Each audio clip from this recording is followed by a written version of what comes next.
All right, my babies. It's better light. How are we today? Uh,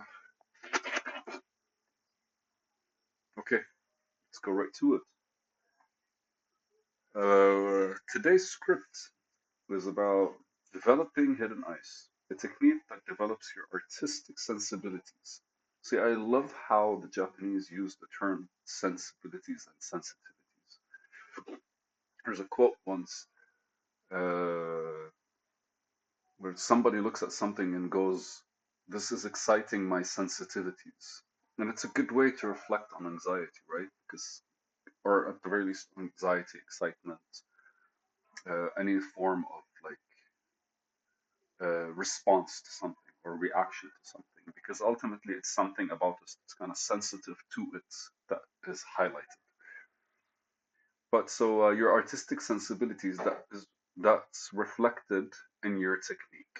So this is from a manga called Bartender, and um, it's one of those like cute, corny mangas. What happens is basically the bartender's job is to comfort the people that come and sit at the bar. And I used to be a bartender, so I relate to that. And what happens is uh, there's that third person perspective. There's that neutral position. And maybe I can tell you a story about basically me being basically behind the bar for a second. So, so let me tell you about the bar specifically as let's consider it a realm. And I mentioned earlier, the bartender is basically the third person, and it's the same as when you're speaking about somebody, you're the third person perspective. So a bartender is kind of like the ghost of the restaurant. Waiters not so much because they're not really around you all the time. But the minute you sit behind the bar, there's kind of like that familiarity that you develop as your time processes, like sitting and actually like having a drink and talking to people. And what happens is the bartender's job is to kind of not be existent unless somebody is looking for something behind the bar, and then we're technically that tool that translates a bottle of whiskey to a glass, or like 3, 4 bottles of liquors into a cocktail. And so ultimately, like we're just the phantom of the space, and that comes with like let's just I'm gonna go for three. There are multiple things. One of which is we are basically like as a ghost, you see everyone, but nobody really sees you because ultimately they're not really interested in your conversation. So you fade into the background. That gives you the ability to kind of like that gives you the I would say privilege to kind of like be in tune with what everyone's discussing, how they are. It also gives you like a third person perspective where you're observing. Even though you're working, you're observing everyone's interaction with themselves and with the bar. And it's beautiful because like a split second like attention thing, attention shift from somebody looking at a friend of his to like coming to raise their hand or like looking for like a napkin or something.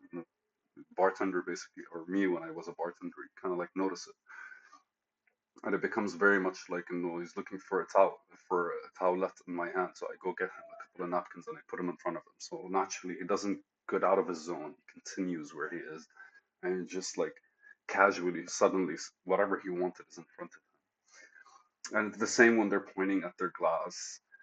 But like relevantly, the third thing, which is the most important, is like that bartender's perspective.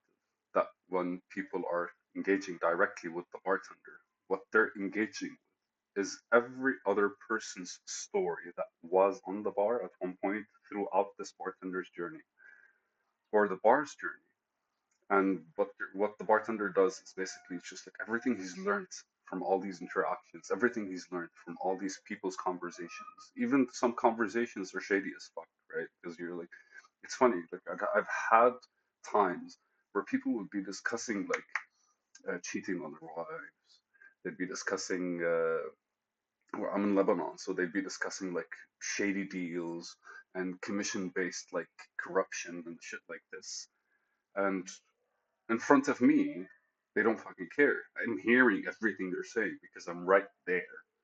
But when somebody comes to order a drink from like one of their sides, they instantly kind of like extract themselves and they like stop talking or they start talking about something else until the person gets their drink and fucks off and then they go back into their flow. Which is for me it's funny because like if you don't want your shit to be heard, you don't sit at a bar and discuss it. But for some reason the neutrality of the bar actually allows them that confidence or just brings it out. So here's the fun stuff. And like I'm reading that manga and it's brilliantly written because they kind of like cater to every scenario in a way where they're exploring a different side of the world and how cultures basically interact. And it's I'd recommend it always. With a lot of stuff that I read, I would recommend. But at one point, he was actually having a conversation, and there was a customer that's having basically problems with their work, and because they want to do better at their job, they want to expand their like scope of their work and shit like this. And they were having this discussion in front of the bartender, and then suddenly they turn to them and they go like, "Okay, how did you become such a good bartender?" And he responds with something that's unique, specifically like to how we think or how we see the world. What he said is this script. He says, "Develop hidden ice," and ultimately, it's normally when on if we're really into something, we spend more time on it, and effectively, what it does is it kind of like narrows down our our basically observable reality pertaining to it because the more stuff about it we read, the more it kind of like puts us in that kind of like scope. It's a pipeline, right? It's just like more information becomes something that you don't cross, you bounce off of, and ultimately, uh, that becomes that becomes more weight, the information, and the more we do the work becomes a lot heavier on us instead of us becoming more experienced, or at the very least expressing that work in our own sense of style. And what he says is something like I don't know if you guys remember the actor in. He explains it in this way: the actor of Harry Potter, the guy who played Snape, and he explains it. He goes, "Don't worry about acting if you're an actor. Go read other artists' work, look at art, write poetry." And when it comes time to the script, what you effectively are doing is you're kind of like building your frame of reference and adding those like things to it, that different perspectives. So when it comes time for you to actually do your job, which is express yourself in this as an actor, express yourself as an actor in this particular like situation, you have all of these to collect from. You have all of these experiences to kind of like build on top of. And explains it the same way because ultimately, for you to be able to like understand another person's perspective, you have to have a different perception, or you have to indulge a different perception, which is basically beyond what you're used to doing. And that's us gaining more awareness about and less subject and less our or translating objective things that we look at objectively into or translating things that we look at subjectively into more objective uh,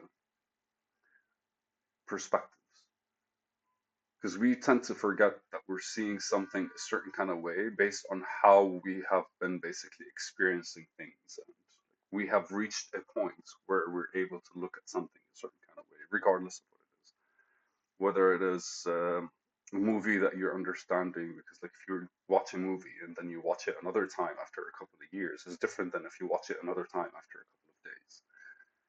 After a couple of days you're kind of like still in the same momentum, but after a couple of years you've experienced a lot more, so basically when you watch it it kind of feels different. And those are basically where you're kind of like developing hidden ice. And this basically discusses intentionally doing it, like exploring different things specifically because ultimately you'll have a broader base to apply anything that's right in front of you from. And it's just beautiful because the bartender is always neutral. And when you approach him with something, his neutrality basically becomes a bit more directed towards that thing. But as well, the outcome of it still has to be neutral. Like I can't give you advice because most of the time my advice is coming from where I'm standing. But the best I could do is just share basically how I would see the world and how that would basically translate into how I would express the same issue you have. So develop hidden eyes. Go do stuff for the sake of doing them and trust the fact that you're absorbing them and they will translate, specifically like when you're intentional about them, they will translate in everything you do and they will add richness to that expression of yours. Anything you want to express basically becomes a bit deeper, a bit more uh, uh, a bit more authentic, but a bit more vulnerable, because there's a lot more about it, right? That's vulnerability is like exposure. If you're only exposing one thing, you're not vulnerable, you're weak. If you're exposing many things, then you never know many things, then you never know from which side you might kind of like feel some pain or feel a reaction. Again, the sensitivities thing. So developing ice allows you to like expand your artistic sensibilities, and that would be reflected in your technique or in your expression. It's a video.